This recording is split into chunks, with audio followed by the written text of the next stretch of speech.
बड़ी खबर इस वक्त आ रही है पाकिस्तान से। मसूद अजहर गिरफ्तार कर लिया गया है। मसूद अजहर से पूछताछ हो रही है। जियो टीवी के वरिष्ठ पत्रकार हमारे साथ हामिद मीर जुड़ रहे हैं। हामिद मीर, आपने 72 घंटे की डेडलाइन की बात की थी, थोड़ा सा आगे बढ़ गया, लेकिन क्या खबर है? क्या मसूद अजहर को आखिरकार गिरफ्तार कर लिया गया है? देखिए, मैंने जो 72 घंटे की बात की थी तो मैंने ये बताया था कि 72 घंटे में अहम डेवलपमेंट होगी। तो जो अभी तक जैश ए मोहम्मद के 12 लोग गिरफ्तार किए गए हैं तो वो पिछले 3-4 दिन में गिरफ्तार किए गए हैं, लेकिन पाकिस्तान की सरकार ने वो अनाउंसमेंट आज किया है। लेकिन आज जो जैश ए मोहम्मद के सरबराह हैं मसूद अजहर और उनका भाई मुफ्ती अब्दुल रऊफ, इनको भी कस्टडी में ले लिया गया है। जो कुछ सोर्सेज हैं वो एक टर्म इस्तेमाल कर रहे हैं, प्रोटेक्टिव कस्टडी। वो कह रहे हैं कि जी हमने इसको प्रोटेक्टिव कस्टडी में लिया है, लेकिन हमारी इत्तला ये है कि प्रोटेक्टिव कस्टडी में उसको लिया जाता है जिसकी जान को खतरा हो। तो इनकी पाकिस्तान में जान को कोई खतरा नहीं है, लेकिन पाकिस्तान की सरकार थोड़ी सी केयरफुल है क्योंकि अभी वो इन्वेस्टिगेशन कर रहे हैं, इनसे पूछताछ हो रही है। और इंडिया ने जो इंफॉर्मेशन दी थी पठानकोट अटैक के बाद पाकिस्तान को, तो उस इंफॉर्मेशन को इनसे वेरीफाई करने की कोशिश की जा रही है। और जो 12 लोग दूसरे गिरफ्तार हैं उनकी स्टेटमेंट्स और इनकी स्टेटमेंट्स को मिलाया जा रहा है। और मसूद अजहर साहब के जो कुछ बॉर्डर के पार लिंक्स हैं उनकी भी इन्वेस्टिगेशन की जा रही है। और उन्होंने हाल ही में जो अफजल गुरु, जिनको तिहाड़ जेल दिल्ली में फांसी लगाई गई थी, तो मसूद अजहर साहब ने उनकी एक किताब को छापा है। तो उसके बारे में भी पूछा जा रहा है कि ये किताब आपके पास कैसे आई, जेल से लिखी गई किताब आपके पास कहाँ से आ गई। तो काफ़ी सारी उनसे इन्वेस्टिगेशन हो रही है। और ये 12 लोग अलहदा से गिरफ्तार किए गए हैं और जो मसूद अजहर और उनका भाई जो गिरफ्तार हुआ है ये अलहदा से हैं। लेकिन हमारे जो सिक्योरिटी एजेंसीज हैं वो ये कह रही हैं कि हमने इसको प्रोटेक्टिव कस्टडी में लिया। बहुत महत्वपूर्ण खबर आप दे रहे हैं। हामिद मीर हमारे साथ बने हुए लगातार। हामिद जी, आप बने रहिए हमारे साथ। प्रोटेक्टिव कस्टडी, एक बार मैं इस पर एक बार फिर से आपसे सवाल पूछना चाहूंगी। जैसा कि आप भी बता रहे हैं, प्रोटेक्टिव कस्टडी नाम ही बताता है कि जिसकी जान को खतरा हो उसको प्रोटेक्शन देने के लिए कस्टडी में लिया जाए। ये समझ से बाहर है। दूसरी बात, बहावलपुर में बताया जाता है कि पूरा गढ़ है जैश ए मोहम्मद का, वहीं से ये आतंकियों को ट्रेनिंग देते हैं वगैरह। ये गिरफ्तारी कहाँ से हुई है? पूछताछ कहाँ पर चल रही थी? कहाँ पर इन लोगों को रखा गया? क्या इस बारे में भी कोई जानकारी आप तक है? देखिए, ये गिरफ्तारियां जो हैं ये सिर्फ एक शहर से नहीं हुई। बहावलपुर साउथ पंजाब में है, वहाँ पे कोई ट्रेनिंग कैंप नहीं है। अलबत्ता वहाँ पे एक बहुत बड़ी मस्जिद है और उस मस्जिद में मसूद अजहर साहब बैठते हैं और वहाँ पर उनका एक मदरसा भी है। लेकिन ये जो गिरफ्तारियां हुई हैं ये मुख्तलिफ शहरों से हुई हैं और इनसे गुजरांवाला भी है, इसमें साहिवाल भी है। और अभी भी इस वक्त जब मैं आपसे बात कर रहा हूँ तो थोड़ी देर पहले भी मुझे ये बताया गया था कि अभी भी कुछ रेड्स हो रही हैं और आज रात तक कुछ मजीद लोग गिरफ्तार किए जाएंगे। तो क्यों इंफॉर्मेशन है, इसको गवर्नमेंट जो है वो इसको कंफर्म नहीं कर रही कि हमने मसूद अजहर को गिरफ्तार किया है, लेकिन जो गवर्नमेंट की कुछ एजेंसीज हैं वो ये कंफर्म कर रही हैं कि मसूद अजहर से हम पूछताछ कर रहे हैं और वो हमारी कस्टडी में है। लेकिन साथ ही एक ऑफिशियल जो है उसने एक लफ्ज साथ लगा दिया कस्टडी के साथ, वो कह रहा है जी प्रोटेक्टिव कस्टडी है। तो जब हमने उनसे पूछा कि प्रोटेक्टिव कस्टडी तो उसकी होती है जिसकी जान को खतरा हो, तो उन्होंने भी कहका लगा दिया। लेकिन उन्होंने कहा कि ये अब पाकिस्तान की सरकार ही अगर इसको अनाउंस करे तो बेहतर है, क्योंकि देखिए पहले जो 12 लोग गिरफ्तार हुए हैं तो उसका जिक्र जो है वो प्राइम मिनिस्टर ने अपनी प्रेस रिलीज में किया है। तो हो सकता है कि इसके बारे में भी जो मजीद डिटेल है वो प्राइम मिनिस्टर हाउस से ही आपको मिलेगी। जी बिल्कुल। अब हामिद जी, एक और सवाल जो बहुत महत्वपूर्ण है इस पूरे मामले में वो ये है कि हिंदुस्तान के मद्देनजर मसूद अजहर की गिरफ्तारी बेहद अहम था, ठीक, क्योंकि हमने साफ बताया था कि पर्चा भी वहां से मिला और भी कई सारे सबूत थे जो जैश की तरफ इशारा कर रहे थे। अब क्या हम इससे माने कि मसूद अजहर जो सरगना है उसके भाई रऊफ की गिरफ्तारी, इसके बाद कम से कम जैश ए मोहम्मद के खिलाफ एक बहुत बड़ा कदम पाकिस्तान उठा रहा है और उसको नष्ट करने में, उसको खत्म करने में एक अहम कदम? देखिए, जैश मोहम्मद जो है ये जब 1999 में एक इंडिया का जहाज अगवा हुआ था तो उसके बाद मसूद अजहर साहब जो हैं वो एक इंडिया की जेल से रिलीज होकर पाकिस्तान आए थे और उसके कुछ ही अरसे के बाद परवेज मुशर्रफ साहब के दौर में ये जैश ए मोहम्मद बनी थी। हाँ, 2000 मेरे ख्याल से हामिद मीर साहब, क्योंकि 99 में वो कंधार अटैक के बाद फिर रिहा किया गया था, फिर 2000 में जाकर जैश बनाया था अजहर। अप्रैल 2000 में इस्लामाबाद की लाल मस्जिद में मसूद अजहर साहब ने एक तकरीर में जैश ए मोहम्मद बनाने का ऐलान किया था, लेकिन उसके कुछ ही सालों के बाद इसको बैन कर दिया गया था जैश ए मोहम्मद को, और ये मुख्तलिफ नामों से काम कर रही थी। तो अब अगर इसके खिलाफ क्रैकडाउन शुरू हो गया है और मेरी इंफॉर्मेशन के मुताबिक 4 मुख्तलिफ शहरों में ये अंडर कवर यानी कि बाहर दफ्तर के बाहर नाम जो है वो एक पब्लिशिंग हाउस का था, अंदर जैश ए मोहम्मद वाले अपना काम कर रहे थे और एक वीकली मैगजीन का इन्होंने बाहर बोर्ड लगाया हुआ था, लेकिन अंदर जैश ए मोहम्मद वाले बैठे हुए थे। तो 4 मुख्तलिफ ऑफिस को सील किया गया है, वहाँ पे जो लोग थे उनको भी गिरफ्तार किया गया है और इसके अलावा आज रात को भी कुछ रेड्स हो रही हैं, तो अभी मजीद गिरफ्तारियां भी होंगी और मजीद खबरें सामने। जी, और JIT क्या हमारे हामिद मीर साहब जो जॉइंट इन्वेस्टिगेटिव एक टीम बनाई गई थी जिसमें ISI, सेना और तमाम लोगों को शामिल किया गया था, क्या उसी की तरफ से ये गिरफ्तारी हुई है? देखिए, JIT जो है वो सिर्फ इन्वेस्टिगेशन करती है, गिरफ्तारी जो है वो पुलिस और सिक्योरिटी एजेंसीज करती हैं। तो आज जो मीटिंग थी प्राइम मिनिस्टर हाउस में, उस मीटिंग में पंजाब के चीफ मिनिस्टर को भी बुलाया गया था और उसमें DG ISI और आर्मी चीफ भी मौजूद थे। तो जो पंजाब के चीफ मिनिस्टर हैं उन्होंने on behalf of Punjab police जो उनकी परफॉर्मेंस थी उसके बारे में बताया और DG ISI ने अपनी रिपोर्ट दी। तो अब सब एजेंसीज का आपस में एक दूसरे के साथ कोऑर्डिनेशन है और तमाम एजेंसीज मिलकर ये क्रैकडाउन कर रही हैं और जो लोग गिरफ्तार हो रहे हैं उन सब लोगों की जो JIT है वो इन सब की अलग-अलग इंक्वायरी कर रही है। जी हामिद साहब, जैश और उसके खिलाफ ये कार्रवाई, मसूद अजहर की गिरफ्तारी, क्योंकि पठानकोट आतंकी हमले के बाद लगातार हम लोग पाकिस्तान से कार्यक्रम कर रहे हैं, वहां पर से बात कर रहे हैं, क्या मसूद अजहर का पाकिस्तान के अंदर भी आतंकी हमलों में कभी हाथ रहा है? क्योंकि जब मैंने वहां पर लोगों से बात की तो कई बार हाफिज सईद को लेकर लोग कुछ इधर उधर की बातें करते थे, पर लोगों ने मुझे पाकिस्तान से कहा कि मौलाना मसूद अजहर मत बोलिए, मौलाना कहलाने के लायक नहीं है ये व्यक्ति। तो क्या पाकिस्तान में भी इस शख्स के खिलाफ माहौल रहा है, आवाजें उठी हैं? देखिए, मुझे नहीं पता कि हाफिज सईद के बारे में आप पाकिस्तान में किससे बात हुई थी। हाफिज सईद भी जो हैं वो मुख्तलिफ बैंड आउटफिट्स के साथ मिलकर और डिफेंस ऑफ पाकिस्तान के नाम पर वो जलसे करते रहे, डेमोक्रेटिक गवर्नमेंट को ओवरथ्रो करने की धमकियां देते रहे और जो लश्कर तैयबा है उसके सरबराह हाफिज सईद हैं और वो खुला मीडिया को भी थ्रेट करते रहे हैं। तो और इसके अलावा वो धमकियां भी देते रहे हैं मीडिया को। तो ये बात ठीक नहीं है कि जो हाफिज सईद है वो पाकिस्तान में उन्होंने कोई हमेशा अच्छा ही काम किया है। जहाँ तक मसूद अजहर साहब हैं तो उनकी जो जैश ए मोहम्मद है उससे लिंक्ड बहुत से जो लड़के हैं वो मुख्तलिफ टेररिस्ट इंसिडेंट्स में गिरफ्तार हुए हैं। और मुझे याद है कि इस्लामाबाद में एक चर्च था डिप्लोमेटिक इंक्लेव में, क्रिश्चियन चर्च था, उसके अंदर एक लड़के ने बम धमाका किया था और उसका ताल्लुक जैश ए मोहम्मद से था।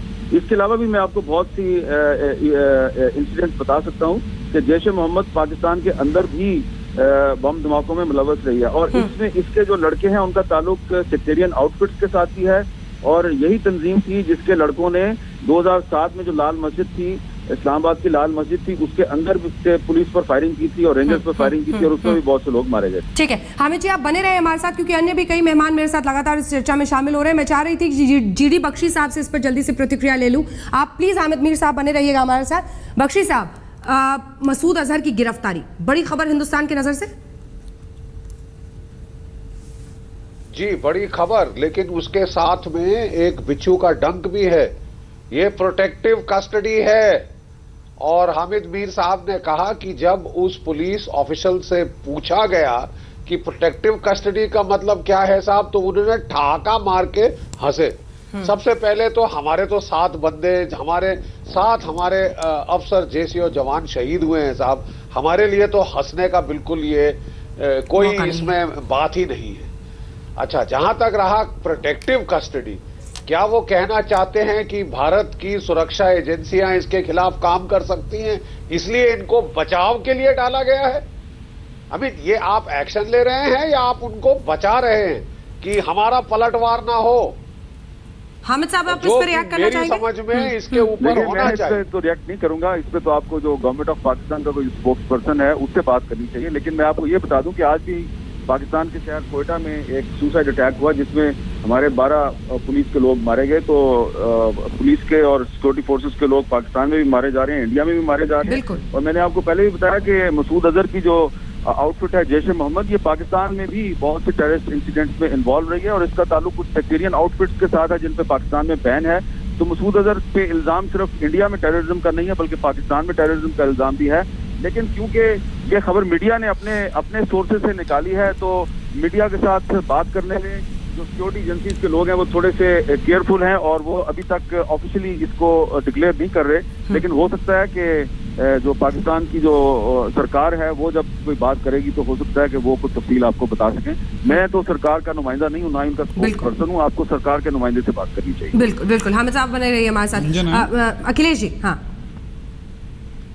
अंजना, देखिए अभी जो पकड़े गए हैं, यदि पाकिस्तान की सरकार उनको हमारे दिए गए डोजियर के आधार पे वहाँ के कानूनों के तहत बुक करती है, अरेस्ट करती है, ऑफिशियल बताती है, तब तो हम मानेंगे कि पाकिस्तान एक स्टेप आगे बढ़ रहा है। लेकिन जो लगता है, क्योंकि यहाँ की आर्मी, यहाँ के डिफेंस मिनिस्टर ने जो एक बयान दिया था कि हम माकूल जवाब देंगे, उतना ही दर्द उन्हें देंगे जिन लोगों ने दर्द दिया है, तो इसकी संभावना ज़्यादा है कि उन्हें सुरक्षित रखने के लिए ये कदम न उठाया गया हो। क्योंकि जो कहा जा रहा है प्रोटेक्टिव कस्टडी मीन्स कि आपको हम सुरक्षा घेरे में ले रहे हैं, तो ये चीज़ अभी इतना ज़्यादा हम उस पर अपने आप को संतुष्ट नहीं कर सकते हैं। और वो जो मसूद अजहर साहब हैं, वो हिंदुस्तान की आर्मी ने उन्हें पकड़ा था, और हमारे पास अभी 2 बंदे ऐसे हमारी जीवित कस्टडी में हैं कि जो लोग गोलियां बरसा रहे थे वहाँ पंजाब और कश्मीर में, वो धान रोपने नहीं आए थे, वो सड़क पे गोली बरसा रहे थे, जिनको हमारी एजेंसियों ने पकड़ा है।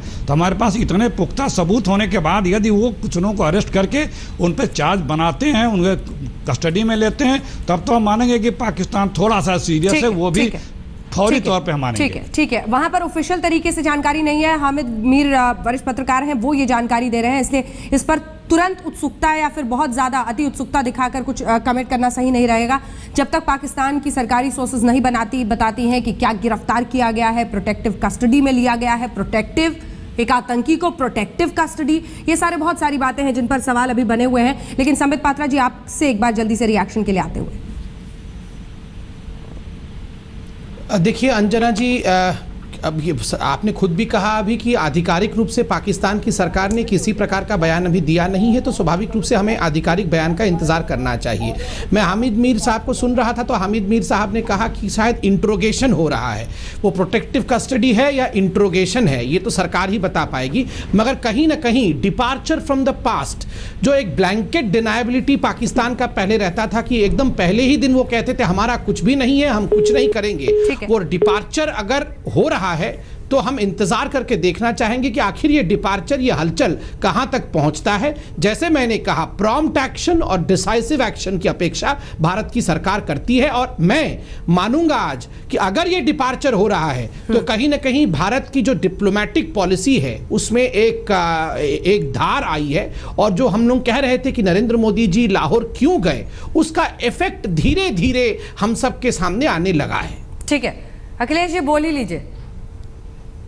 देखिए अभी हमें, हाँ, वो कहाँ सह पाएंगे, उनको जल्दी बुलवा लीजिए, तबीयत खराब हो जाएगा नहीं, क्योंकि पाकिस्तान बार बार हमारे एविडेंस को डिनायल कर रहा है। तो हम ये माने कि वो या तो इंटरनेशनली अपने आप को, अखिलेश जी एक सेकंड, अखिलेश जी थोड़ा सा पॉजिटिविटी भी कभी कभी दिखानी चाहिए कांग्रेस पार्टी को। हाँ, पॉजिटिविटी कर रहे हैं, हम तो ये कह रहे हैं कि वो हमें, तारीख हम 1 मिनट में, लेकिन 11 दिन बीते हैं। 11 दिन के बाद अगर मसूद अजहर की गिरफ्तारी हो रही है तो इसका कुछ तो अर्थ होगा, क्योंकि एक आतंकी को अचानक लेकर प्रोटेक्टिव कस्टडी में करके पाकिस्तान क्या दिखाएगा? उसके वो आने तो दीजिए, उनको बताने तो दीजिए, पूरी जानकारी तो हमको आ जाने दीजिए। हम कब कह रहे हैं? नहीं, वो अगर ऐसा करते हैं तो हम तो मानेंगे कि पॉजिटिव कदम उठा रहे हैं। उड़ा देंगे क्या हवा में, या मानेंगे? अगर गिरफ्तारी की खबर अगर वो आगे कंक्रीट चीज दिखती है तो हम मानेंगे। अगर कंक्रीट चीज नहीं दिखती है, हमारे सबूतों को इसी तरह नकारते रहेंगे तो हम फेस सेविंग मानेंगे। ठीक है बख्शी साहब, हमारे सबूतों पे यदि वो कंक्रीट एक्शन लेंगे तो हम कदम मानेंगे। बख्शी साहब, देखिए, मैं केवल एक बहुत ही बूढ़ा सैनिक की हैसियत से मैं ये बहुत ही मैं सेन एडवाइस देना चाहता हूं कि हम जल्दबाजी प्लीज ना करें। दूध का जला छाछ से डरता है। हमको जो भी इतिहास है, धोखे पे धोखे और धोखे का इतिहास है। हमें कोई अपने लिए 15 जनवरी की डेडलाइन सेट करने की जरूरत नहीं है। मैं फिर कहता हूं, धोखा खाना ये उतना खराब नहीं है धोखा देने से। हमारे प्रधानमंत्री जी ने एक बहुत ही नेक नियत से एक अनप्रेसिडेंटेड आउटरीच करी। अगर छुरा घोपा है तो पाकिस्तान ने घोपा है हमारी पीठ में। हमको जल्दबाजी में नहीं होना चाहिए कि हम certificate of good conduct Pakistan को 1 दिन 2 दिन में दे दें। बिल्कुल प्लीज याद रखें कि जकीउर रहमान लकवी को भी जेल में रखा गया था और जेल में वो एक बच्चे का बाप बना, जेल में वो कॉन्फ्रेंस लेता था और अब तो उसे छोड़ दिया गया साहब। इतने साल उसको महीने कुछ रख के वो आज सड़कों पे सरेआम घूमकर ऑपरेशंस प्लान कर रहा है अपने।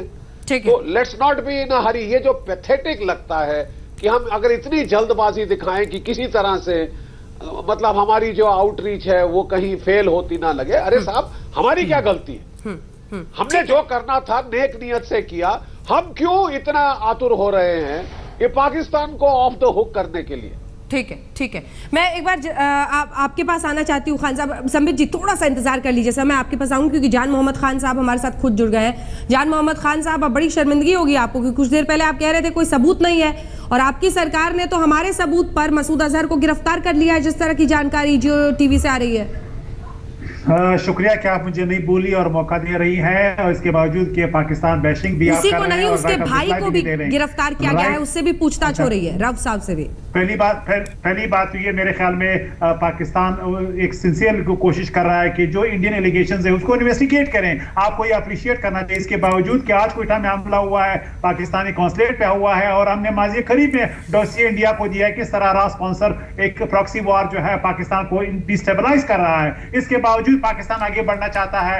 मोदी जी के लाहौर आने के बाद जो है पाकिस्तान की तमाम सियासी हुकूमतें, यहाँ की सरकार, एस्टेब्लिशमेंट, सूबाई हुकूमतें वो चाहती है कि अमन मुज़ाकरात आगे बढ़े। लेकिन बदकिस्मती से पठानकोट के वाक़ये ने, जिसके अभी तक कुछ मालूम नहीं कि कौन है नॉन स्टेट एक्टर्स, लेकिन अभी तक जो है आप जो है पाकिस्तान बैशिंग, पाकिस्तान के इदारों के खिलाफ जो है मीडिया पे प्रोपेगेंडा वो इसी तरह जारी है जो इन मुज़ाकरात से पहले जारी था। या तो हम चाहते हैं कि बाकी इंडिया चाहता है मुज़ाकरात आगे ना बढ़े, अमन ना हो और सुपर पावर का जो ज़बान और स्टेटस है उसी में लगा रहे और अपनी ही टर्म्स के मुताबिक पाकिस्तान के साथ डील करें। आप राग नहीं बदलना चाह रहे, मतलब एक सेकंड, राग बदलना नहीं चाह रहे, मसाइल हल करें, क्यों अपने सरकार के करें और अपने सरकार के करे पर क्यों पानी फेर रहे हैं साहब? अरे अपने सरकार के करे पर क्यों पानी फेर रहे हैं? अरे मोहम्मद खान साहब सुनने की भी हिम्मत रखा कीजिए। आप धारा प्रवाह बोल रहे थे, हमने आपको सुना सर। एक सेकंड सर, एक सेकंड। अगर आपकी सरकार, आपने खुद कहा, ईमानदार कोशिश कर रही है, आतंकी संगठन के सरगना को, उसके भाई को पकड़कर पूछताछ हो रही है, गिरफ्तार किया है, हिंदुस्तान के भेजे सबूतों पर किया है, यहां पर बैठे लोग कर रहे हैं, कह रहे हैं कि अगर ईमानदारी से पहल हो रही है तो ये अच्छी बात है, और आप उस पर पानी फेरने को तैयार हैं टीवी पर बैठकर दूसरे देश में। अरे सर थोड़ा सा हिम्मत से काम लीजिए और ठंडक से भी काम लीजिए, बात को समझिए। हिंदुस्तान ने आतंक का सबूत दिया और जैसा जीडी बख्शी जी कह रहे थे, किलो के किलो सबूत दिए, कैसे आतंकी पाकिस्तान के हथियार, पाकिस्तान के जूते, पाकिस्तान की भाषा में बोल रहे थे, अपनी माओ से बात कर रहे थे, आतंकी हैंडलर से बात कर रहे थे, जिसके बाद अब आपकी सरकार ने कार्रवाई की है, उनको हिरासत में लिया है, गिरफ्तार किया है। अब मैं इस पर चाहती हूं जीडी बख्शी साहब आप रिएक्शन दें। देखिए मैं वही कहना चाहता हूं कि आ रही हूं संबित जी, जो हमारे पास प्रेसिडेंट है, हाँ, वो 26/11 का प्रेसिडेंट है, जबकि एक लिविंग उनका जो टेररिस्ट हमलावर कैप्चर हो गया। दे रहे हैं, कभी दूसरे तरीके से आप सबूत दे रहे हैं। अरे जान मोहम्मद साहब, खान साहब आप जरा मेरी इस नाचीज की भी सुन लीजिए ना। अरे जान मोहम्मद साहब आप इस नाचीज का सुन लीजिए। फिर भी आप पाकिस्तान को बात कर रहे हैं। अगर पाकिस्तान जो है लोगों को अरेस्ट कर रहा है, सस्पेक्ट्स को अरेस्ट कर रहा है, फिर भी आप कह रहे हैं जी पाकिस्तान कुछ नहीं कर रहा। आप या तो आप कहें कि ये प्रोपेगेंडा रहे इसी तरह, ये जो है नैरेटिव इसी तरह रहे, हम पीस नैरेटिव ना बनाएं, जो मस्बत कोशिशें पाकिस्तान कर रहा है उसको अप्रिशिएट ना करें। अंजना मैं खान साहब को जवाब दे सकता हूं। संबित जी जवाब देना चाहते हैं आपको। संबित जी खान साहब कृपया करके सुन लीजिए। खान साहब सुन लीजिए। हाँ खान साहब मैं कृपया करके आपसे बोलना। देखिए खान साहब, मैं आपको ध्यान से सुन रहा था, आपने 3 दफ़े कहा कि हिंदुस्तान को तो खुश होना चाहिए कि मसूद अहमद को गिरफ्तार किया जा रहा है, हिंदुस्तान के कहने पर किया जा रहा है। याद रखिए, आप हमारे ऊपर किसी प्रकार की दया भाव नहीं कर रहे हैं। आपने अभी कहा कि आपके यहाँ भी क्वेटा हुआ है, तो आपने जिन सांपों को पाल रखा है वो सांप आप ही को डस रहे हैं। तो आप ये कदम नहीं उठाएंगे तो आप ही के लोग मारे जाएंगे। वो पेशावर की मां को याद करिए। खान साहब सुन लीजिए, खान साहब कृपया सुन लीजिए प्लीज। आप बड़े हैं हम लोग से उम्र में, कम से कम कुछ तो आप ऐसे थोड़ा सिविलिटी दिखाइए। आप उस पेशावर की मां की तस्वीर को याद करिए जो अपने बच्चे को लाश को अपने गोद में लेकर बिलख रही थी। तो आज तक पाकिस्तान ने, देखिए 2002 में आपने JEM को बैन किया और आज तक उनके दफ्तर चल रहे थे, आज तक ये आदमी बाहर घूम रहा था। तो आपको सोचना चाहिए, इंट्रोस्पेक्ट करना चाहिए कि 14 वर्ष लग गए ये करने में आपको। 14 इयर्स तक आप लोग कहाँ थे, क्या कर रहे थे? ये हमारे लिए नहीं, खुदा के वास्ते ये आपके लिए कर रहे हैं, ये आपकी जनता के लिए कर रहे हैं। और दूसरी बात देखिए, नहीं सुनिए साहब,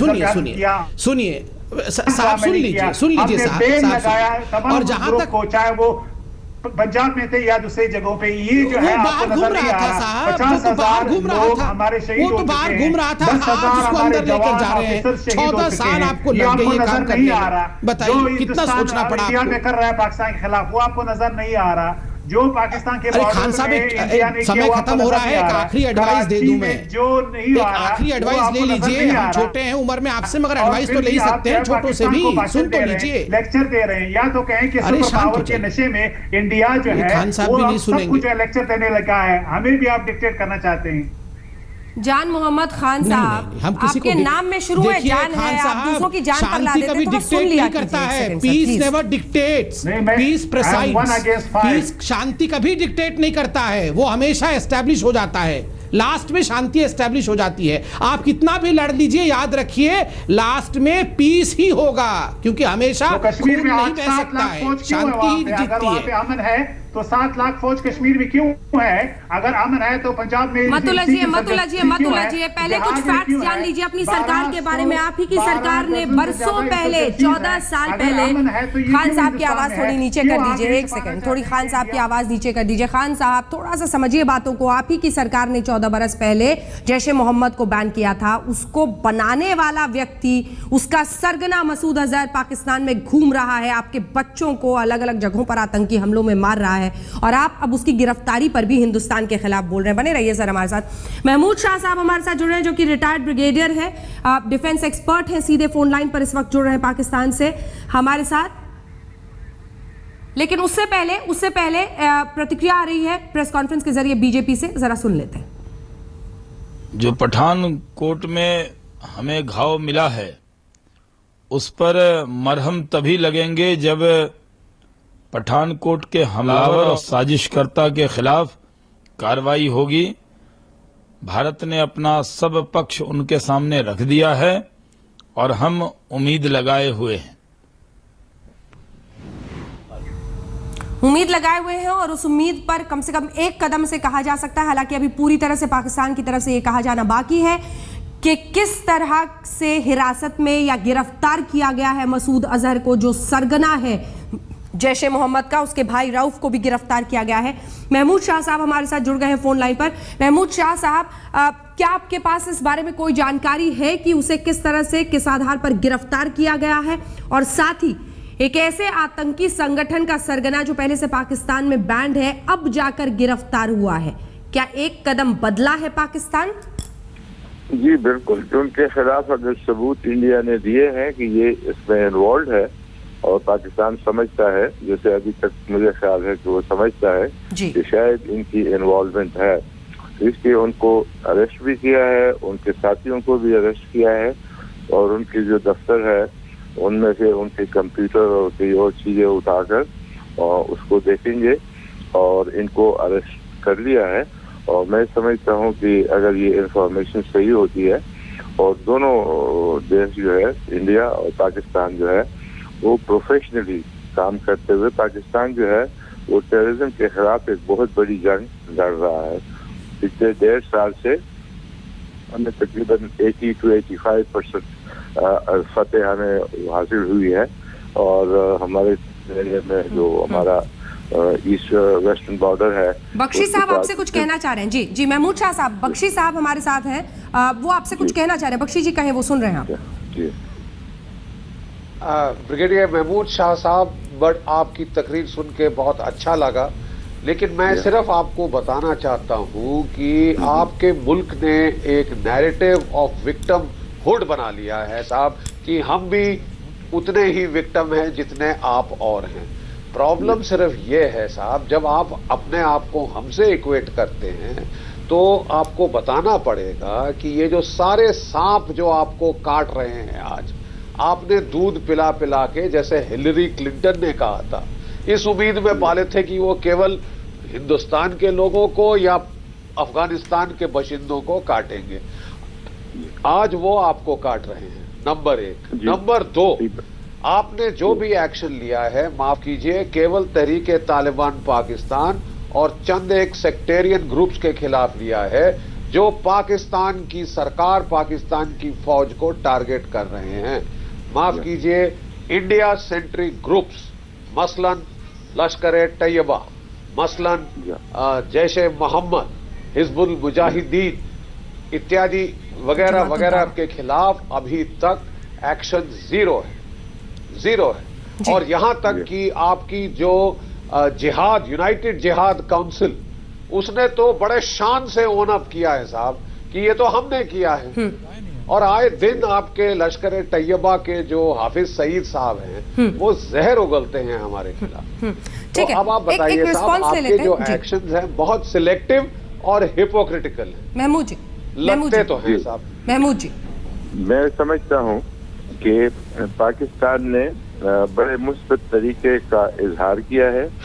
हम समझते हैं कि इंडियन ये जो गवर्नमेंट है, उन्होंने भी जिम्मेवारी के साथ पाकिस्तान के साथ शेयरिंग की है।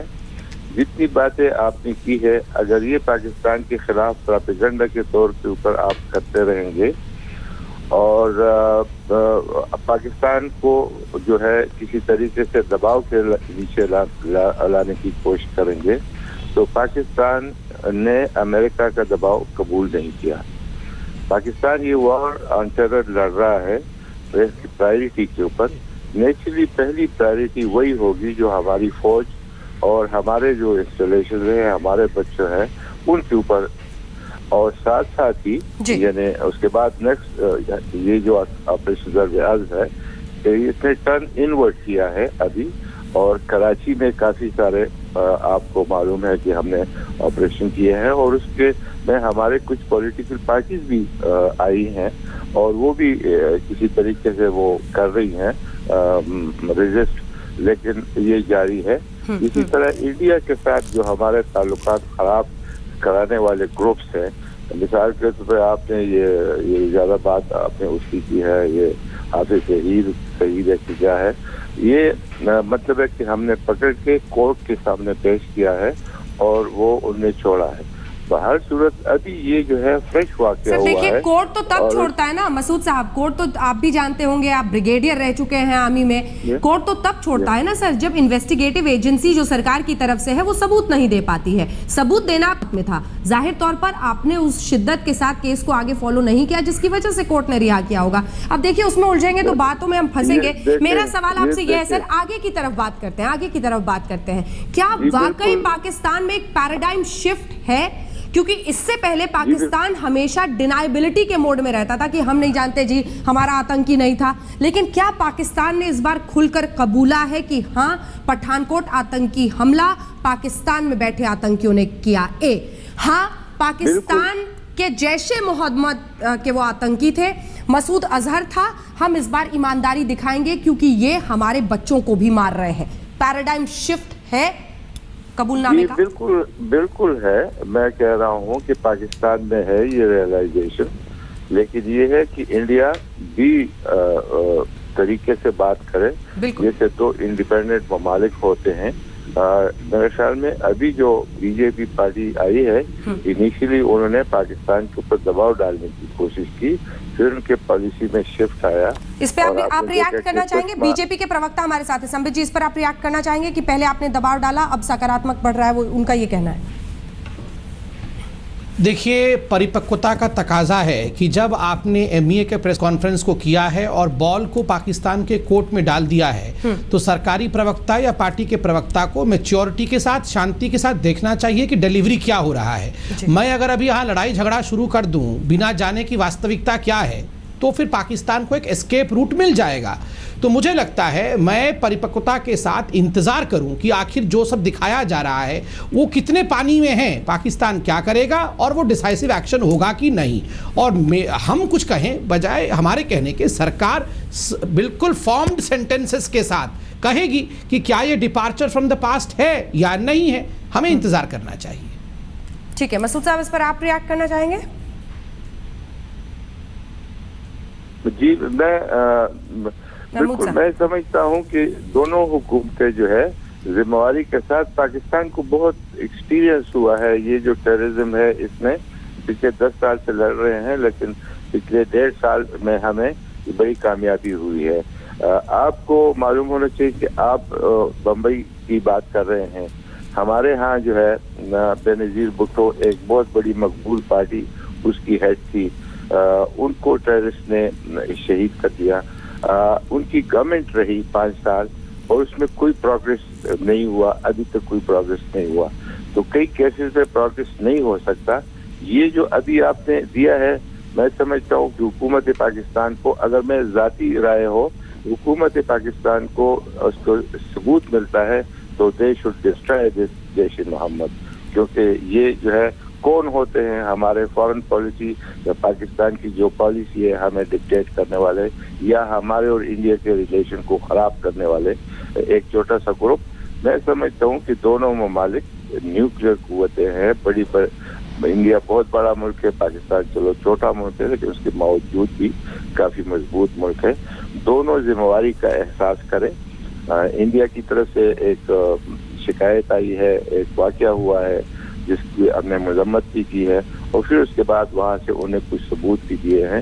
ये अच्छी तरीके से देखकर उनमें सबूतों में कुछ होगा कि आपने जैश-ए-मोहम्मद के सरबराह को अरेस्ट भी कर दिया, उनके दफ्तरों के वो रिकॉर्ड भी ले लिए हैं। अब उसमें देखा जाएगा कि क्या कर रहे हैं, क्योंकि इस तरह के जितनी चीजें हैं, मैं समझता हूँ कि उसके लिए सब्र और दूसरे के शक के ऊपर खामखा शक करना, नीयत के ऊपर वो नहीं करना चाहिए। हम जब कहते हैं, खुद ही सुषमा स्वराज साहब ने वहाँ पार्लियामेंट में कहा कि पाकिस्तान और इंडिया के दरमियान जंग जो है वो एक ऑप्शन नहीं है। तो मैं समझता हूँ कि बहुत पॉजिटिव बात की है। मैं भी यही समझता हूँ कि पाकिस्तान और इंडिया के दरमियान जंग ऑप्शन नहीं है।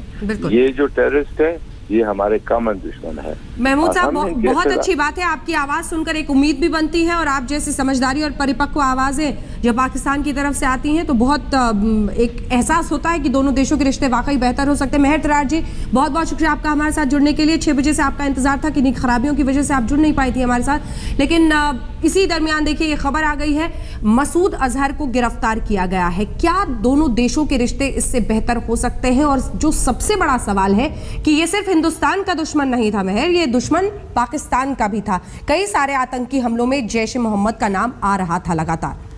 कैसे देखती हैं आप इस गिरफ्तारी को? आई थिंक ये बड़ी पॉजिटिव डेवलपमेंट है।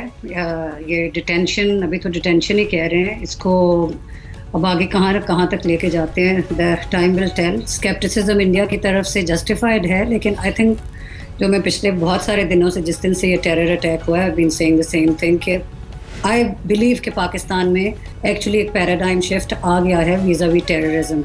और इंडिया में इंडियन प्राइम मिनिस्टर और पाकिस्तानी प्राइम मिनिस्टर की 25 दिसंबर की मुलाकात के बाद I expected Pakistan to respond in a positive manner, and I am happy to see that it has. और ये एक ऐसी ऑर्गेनाइजेशन है जो कि बहुत अरसा पहले पाकिस्तान में बैन थी। मैं तो इस बात पे हैरान हूँ कि अभी तक इनके ये दफ्तर और ये लोग इधर उधर मंडला क्यों रहे हैं।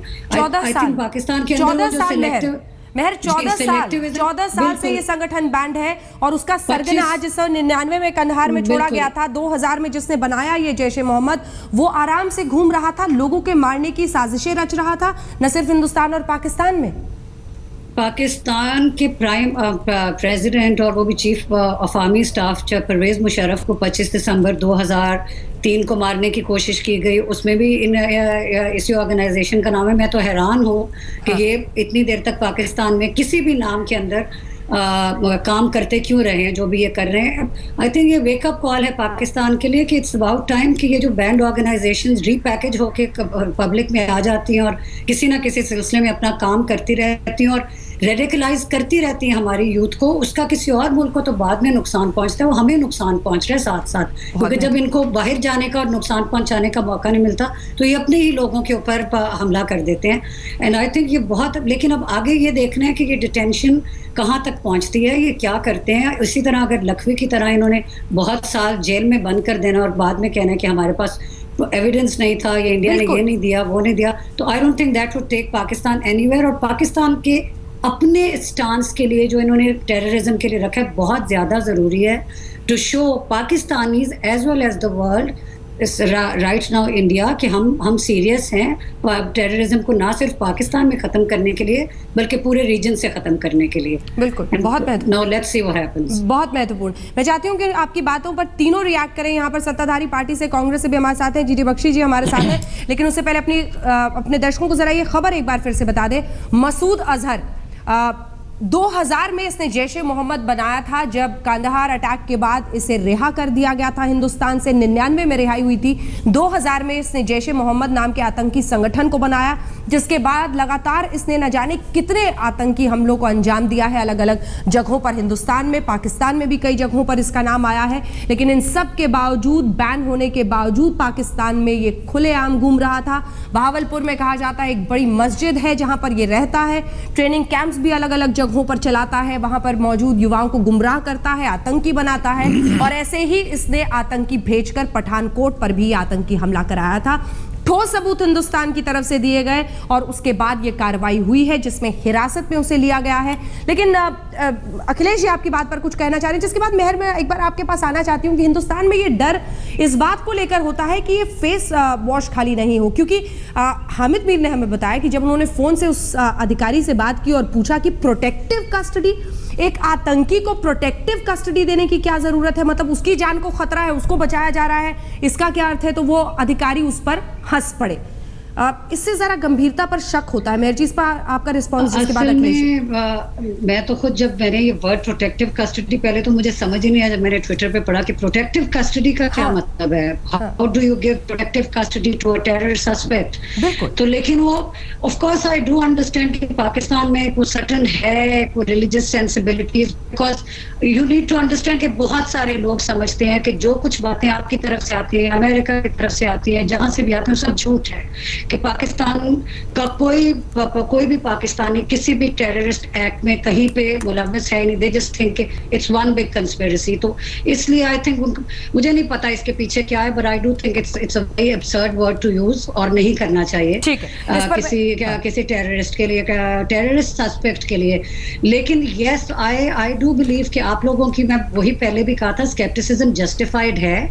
लेकिन इस दफा जो छोटी छोटी जो बड़ी चेंजेस मैंने देखी हैं कि पाकिस्तान गवर्नमेंट ने फौरन खुद ही आप लोगों को ऑफर किया कि हम आपकी आपको असिस्ट करेंगे। दूसरा, उसी वक्त उन्होंने कहा, मीटिंग हुई हाई लेवल की और सबने डिसाइड किया कि they are going to act upon this. उसके बाद अब वो कह रहे हैं कि वो अपनी टीम आपकी तरफ भेजेंगे ताकि दोनों मुल्क इकट्ठे इसके ऊपर काम कर सके। I think these are all very positive things. Let's just hope कि ये सिर्फ ऑप्टिक्स नहीं और सिर्फ वर्ड्स नहीं है, they all translate into action. Time will tell. अब सबकी प्रतिक्रिया इस पर। अखिलेश जी, आप कुछ कहना चाह रहे हैं? अंजना, यदि पाकिस्तान में इतना बड़ा पैराडाइज शिफ्ट आ रहा है टेररिज्म पे लेकर के, तो भारत से ज़्यादा बेनिफिशियरी पाकिस्तान ही होगा, क्योंकि वो अपने यहाँ हमसे ज़्यादा नुकसान उठा रहा है। हमारा तो भला करेगा ही, अपना भी भला कर लेगा अगर ये इतना बड़ा कदम उठा रहा है। लेकिन हम चाहते हैं कि जो अतीत में हम घाव झेले हैं, अतीत में जो अविश्वास झेले हैं, वो झूठा साबित हो। इस बार पाकिस्तान कुछ करके दिखा दे। जी जी जी बख्शी साहब। देखिए, what the lady has said sounds very reasonable and मैं कदर करता हूं जो इन्होंने बोला है। इनकी आवाज में मुझे हामिद मीर साहब का व्यंग और कटाक्ष नहीं मिला, जो कि ठहाका मार के हंसा उनका पुलिस अफसर की प्रोटेक्टिव कस्टडी क्या है, at least there is no such double entendre in whatever the lady has said. That aside, देखिए द क्वेश्चन हमारे सामने जो सवाल है वो है, is there a paradigm shift in Pakistan? We hope and pray, हम दुआ करते हैं कि है, बट दूध का जला मेहर जी छाछ से डरता है, ये हमारे यहाँ की मुहावरा है. आई थिंक पैराडाइम शिफ्ट को एस्टैब्लिश करने के लिए, ट्रस्ट को एस्टैब्लिश करने के लिए जो बार बार तोड़ा गया है वक्त चाहिए. I think you will have to give us that time and not insist on a 15th of January deadline, because trust उतनी जल्दी, जो 2 घाव हमको लगे 8 दिन के अंदर, आप हमारी मज़ार शरीफ को देखिए, पठानकोट के एयरबेस को देखिए, 8 दिन में हमको 2 घाव लग चुके हैं. I am being reasonable, I am being very reasonable. Paradigm shift establish होने में, क्योंकि जो हाफिज सईद और जो जकीउर रहमान लखवी के साथ हुआ 8 साल के बाद, we are back to square one. हम वो रेपिटेशन नहीं देखना चाहते. All that I would tell you as a reasonable Indian. मैं जी इस पर आप रिएक्ट करना चाहेंगी, जिसके बाद मैं संबित जी के पास आऊंगी. संबित जी 1 मिनट. जी सॉरी, मुझे कुछ कहा है? जी जीडी बख्शी साहब का ये कहना था. चलिए मैंने तो जी पहले कि पैराडाइम शिफ्ट जो है ना, ये कैसे, मैंने पहले कहा है, जी जी जी मैंने पहले ये कहा है. और इंसिडेंटली इस सारे वाकये से पहले मैंने आज सुबह इसी पठानकोट इंसिडेंट के ऊपर पाकिस्तान के एक न्यूज़पेपर के लिए आर्टिकल लिखा, जो कि फ्राइडे को छपेगा. उसमें मैंने यही कहा है कि अब पाकिस्तान को करके दिखाना पड़ेगा. इट्स नॉट अबाउट कि इंडिया आपसे क्या एक्सपेक्ट कर रहा है या दुनिया क्या एक्सपेक्ट कर रही है. Pakistan has to do this for Pakistan. हमारे लिए बहुत जरूरी है कि ये जो सारे लोग, क्योंकि एक बड़ी सिंपल सी बात है, इस्लाम से शुरू होके, मोरालिटी से शुरू होके, लीगल से शुरू होके, हर हिसाब से किसी भी एक इनोसेंट इंसान को मारने की कोई जस्टिफिकेशन है ही नहीं. ना हमारे रिलीजन में है, ना हमारी मोरालिटी में है, ना हमारे कल्चर में है.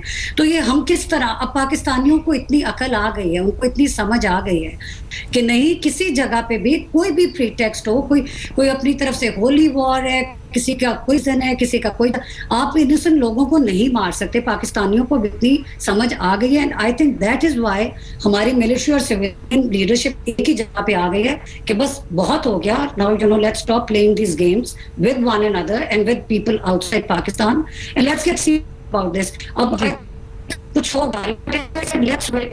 आई honestly speaking as a Pakistani, I hope कि ये हो, because we owe it to terrorism victims in Pakistan. बिल्कुल. पेशावर में जब उन बच्चों को मारा गया था तो हिंदुस्तान में लोग रोए थे, हिंदुस्तान में लोग घरों से बाहर निकले थे. ये समझना है उन आंसुओं की कीमत. और उसी ये इस बीच आपको बता दें, पीएम मोदी से मिल सकते हैं विदेश सचिव एस जयशंकर, कर सकते हैं मुलाकात. आज ही वो कोलंबो से वापस लौटे हैं. 7RCR जा सकते हैं एस जयशंकर, जिस तरह की जानकारी आ रही है. एक आप कह सकते हैं हिंदुस्तान के मद्देनजर सुषमा स्वराज से भी मिलेंगे विदेश सचिव. हिंदुस्तान के मद्देनजर मसूद अजहर की गिरफ्तारी एक बड़ी कामयाबी के रूप में देखा जा सकता है. संबित पात्रा जी हमारे साथ जुड़े हुए हैं. संबित जी, मैं चाहूंगी आप भी रिएक्ट करें. ये जो पैराडाइम शिफ्ट है उस पर कितना हिंदुस्तान यकीन करे? देखिए, 2 चीज़ें हैं. पहली बात तो है कि मैं मेहर तरार जी के साथ कई सारे डिबेट में रहा हूँ कई महीनों से, मगर आज जो उनका स्टैंड रहा है बड़ा कैंडिड रहा है और ये काबिल तारीफ स्टैंड मेहर जी का रहा है. खास करके हम भी ये जानते हैं कि बड़ा डिफिकल्ट होता होगा पाकिस्तान में रह के ये सब कह पाना, मगर मैं उनको बधाई दूंगा कि बहुत साफ गोई से उन्होंने बहुत कुछ कहा है. जहाँ तक ट्रस्ट का सवाल है, मैं कहना चाहूँगा कि देखिए, एक्शंस के डेडलाइन होते हैं, ट्रस्ट का कोई डेडलाइन नहीं होता है. वर्षों बीत जाते हैं विश्वास जीतने में. हाँ, आप एक्शन कर रहे हैं कि नहीं, प्रॉम्प्ट एक्शन है कि नहीं, डिसाइसिव एक्शन है कि नहीं, ये डेडलाइन डिसाइड कर सकती है. मगर विश्वास कायम होने में जो खंजर हमने पहले खाए हुए हैं, उससे उभर कर विश्वास कायम करने में उसका कोई डेडलाइन नहीं है साहब. ये तो वर्षों और युगों बीत जाएंगे इस ट्रस्ट को एस्टैब्लिश करने में. हम केवल पाकिस्तान से कह सकते हैं कि आपको ये ट्रस्ट अपने लोगों के लिए ज़्यादा जीतना है, हमारे हमारे लिए तो आप जीते ना जीते ये अलग विषय है, मगर पहले अपनी माओं के ट्रस्ट को जीते जो अपने बच्चों को पाकिस्तान में विश्वास के साथ नहीं रख पाती हैं। और तीसरा मैं इतना ही कहना चाहूँगा, देखिए सब परिपक्व लोग हैं, अभी समय ऑब्जर्वेशन का है। हम लोग लगातार कमेंट्री करें, उसके बदले हम देखें, बिल्कुल तपस्वी की तरह देखें कि ये डेवलपमेंट वाकई हो रहा है या केवल अभी इंतजार करने का विषय है। ये डेवलपमेंट के बाद। और लास्ट में अंजना जी 10 सेकंड सर, क्योंकि प्रतिक्रियाएं अब इस पर आ रही हैं, मैं लौट रही हूं समझी। आरपीएन सिंह, जाहिर तौर पर ये आरपीएन साहब पूर्व गृह राज्य मंत्री की बाइट थी। वो ये कह रहे थे कि मसूद अजहर की गिरफ्तारी क्यों नहीं। उसके बाद ये खबर अब आ गई है कि गिरफ्तारी हो रही है। मसूद अजहर जैश ए मोहम्मद का सरगना, जैश ए मोहम्मद जिसका पर्चा पठानकोट आतंकी हमले में पाया गया था। एक सबूत चीख कर कह रहे थे जैश ए मोहम्मद का ये काम है, ये हाफिज सईद, और उसके बाद अब ये मसूद अजहर का काम है, जैश ए मोहम्मद का रऊफ उसके भाई का काम है। अब उनकी गिरफ्तारी हो गई है। लेकिन पाकिस्तान की कार्रवाई पर कुछ सवाल खड़े होते हैं जिस पर भी चर्चा उतना ही जरूरी है। कमजोर कानूनी धाराओं में क्या मसूद अजहर की गिरफ्तारी का कोई मतलब होगा? ये प्रोटेक्टिव कस्टडी जिसका शब्द का इस्तेमाल किया गया, क्या अर्थ है? आतंकी को रक्षा की जरूरत है। प्रिवेंटिव डिटेंशन के तहत मसूद अजहर की फिलहाल गिरफ्तारी की गई है। प्रिवेंटिव डिटेंशन उन्हें उसके तहत रखा गया है। संविधान के अनुच्छेद 10 के तहत गिरफ्तार उन्हें किया गया है। मैं एक अलग एस्पेक्ट पे आपसे बात करना चाहती हूँ, क्योंकि कई लोग ये मानते हैं, बीजेपी का भी यहाँ पर दावा है, पाकिस्तान से भी कई लोग कहते हैं, क्या वाकई बीजेपी की सरकार आने के बाद इससे पहले भी कई सारी पहल हुई थी और इस बार लाहौर स्पिरिट जिसे कहा जा रहा है, लाहौर की रूह को कायम रखने के लिए, क्या वाकई प्रधानमंत्री मोदी और शरीफ साहब का जो शख्सियतों का मिलना है, उनका करिश्मा है, क्या वो दोस्ती भी कुछ हद तक रंग ला रही है? क्या लाहौर स्पिरिट में ये आगे बढ़ रहा है, ये पैराडाइम शिफ्ट हो रहा है? मैं तो समझती हूँ बिल्कुल फर्क पड़ा है 25 दिसंबर की मुलाकात से। जिस दिन हुई थी उस दिन भी यही कहा था और आज के दिन भी मैं यही समझ रही हूँ, क्योंकि पहले बिल्कुल खामोशी थी बीजेपी की तरफ से कि बात नहीं करनी, वो नीजक रिएक्शन से हर बात के लिए पिछले 1.5 साल में। लेकिन फिर NSA की मीटिंग हुई, मैं स्वराज आई पाकिस्तान और उसके बाद ये लाहौर वाली विजिट हुई, which I think was a very positive step by the BJP, by the Indian Prime Minister. And I believe, मैं हमेशा से ये समझती थी कि जब तक दोनों गवर्नमेंट्स आपस में एक दूसरे के साथ कॉन्स्टेंटली बात नहीं करेंगी, पाकिस्तान और इंडिया के रिलेशनशिप में कभी भी कुछ नहीं बदलेगा। And that is exactly what has happened. अब वो आए हैं, इतनी ज्यादा सरप्राइज विजिट एंड बैकलैश भी मिला, नेगेटिव लोगों ने बातें भी इंडिया में की, but he still did whatever he did and I think उसको बहुत ज्यादा अप्रिशिएट किया गया। और उसकी वजह से ये फर्क पड़ा है कि जैसे ही ये अटैक हुआ, पाकिस्तान गवर्नमेंट की तरफ से एक स्टेटमेंट आई जो कि मैंने आज तक मैंने कभी सुना ही नहीं है कि पाकिस्तान गवर्नमेंट ने इस तरह कभी रिस्पॉन्ड किया। एंड आई थिंक बहुत ज्यादा फर्क पड़ा है नरेंद्र मोदी साहब की और शरीफ साहब की आपका ये कहना महत्वपूर्ण होगा, आपका ये कहना महत्वपूर्ण होगा, क्योंकि हिंदुस्तान में ये कहा जा रहा है कि लाहौर का फायदा है क्या ये पाकिस्तान का बदलना। खास मेहमान हमारे साथ बने हुए जिनसे हम चर्चा करें, जैश ए मोहम्मद का आतंकी सरगना मसूद अजहर गिरफ्तार कर लिया गया है। हालांकि तमाम जानकारियां अभी आनी बाकी है कि क्या उसे प्रिवेंटिव डिटेंशन में रखा गया है, किन हालात में अब हम ये समझें कि पाकिस्तान का रुख बदला है। लेकिन बख्शी साहब, क्योंकि आपने भी कहा कि हिंदुस्तान के प्रधानमंत्री ने एक अलग किस्म की पहल की जब वो अचानक वहां पर पहुंचे और जन्मदिन की शुभकामनाएं दे रहे थे। मेहर भी कह रही है कि उसका असर है। सही है कहना कि उसका असर है, पाकिस्तान जरा बदला है अगर तो? देखिए, मोदी जी का वहां जिस तरह वो गए जाना was a monumental leap of faith, monumental in its proportions and the risk that he took. उनका एक persona है इस देश में, उनकी एक छवि है इस देश में as a strong man। और जब जब हमारे रेटोरिक के अंदर ये जो हमने कहा था कि हम पाकिस्तान से जो हमारे कोई 70-75 हजार लोग शहीद हो गए हैं पिछले 30 सालों में, this will be brought to a stop, a standstill. और जब उन्होंने ये कदम उठाया तो बड़ा, और उसके सीधे 8 दिन बाद पठानकोट के बेस पे हमला हुआ, तो मैं साफ 2 शब्दों में कहना चाहूंगा एज अ फौजी कि क्रेडिबिलिटी क्राइसिस क्रिएट कर दिया इस हमले ने। जी। और साथ ही ये हमला खत्म नहीं हुआ था मज़ार जी, शरीफ जी, में, जी। दूसरा हो गया। If this is the response you were to get for this thing, ये बहुत ही अनप्रेसिडेंटेड स्टेप था, जिसका बिल्कुल प्रिडिक्टेबल धमाका हुआ कारगिल जैसा। बिल्कुल बिल्कुल। मैं कारगिल एक में हमारी बस लाहौर गई थी, वक्त की वो जरा कमी है, कारगिल की बख्शी लड़ाई साहब। में खत्म हाँ, हुई। वक्त की जरा लेकिन- कमी है, मैं सबसे रिएक्शन लेना चाह रही हूँ। ठीक है, लेकिन- बहुत महत्वपूर्ण बात आपने कही है। एक सेकंड जल्दी से। हाँ हाँ जी। लेकिन टू कंक्लूड मैं कहना चाहूंगा, we are seeing some hopeful signs. बिल्कुल it is early days, hopeful signs. and if the peace is to be durable, we must trust but verify. मेहर जी जल्दी से एक रिएक्शन आपसे मेहर तरार इस पर, क्योंकि आई वॉश तो नहीं है, ये हिंदुस्तान का सबसे बड़ा दर्द रहेगा। आमिर खान केंद्र सरकार के इनक्रेडिबल इंडिया के ब्रांड एम्बेसडर नहीं रहेंगे। पर्यटन मंत्रालय ने इसकी पुष्टि कर दी है। मंत्रालय के सूत्रों का कहना है कि आमिर खान से सरकार का सीधे कोई सहमति नहीं थी। मंत्रालय In 2016, my name is Gaurav Preti and here we go. Sahil the Chewbacca made sure that he watched the first day first show of Star Wars and was ready with those spoiler alerts. So, Rohit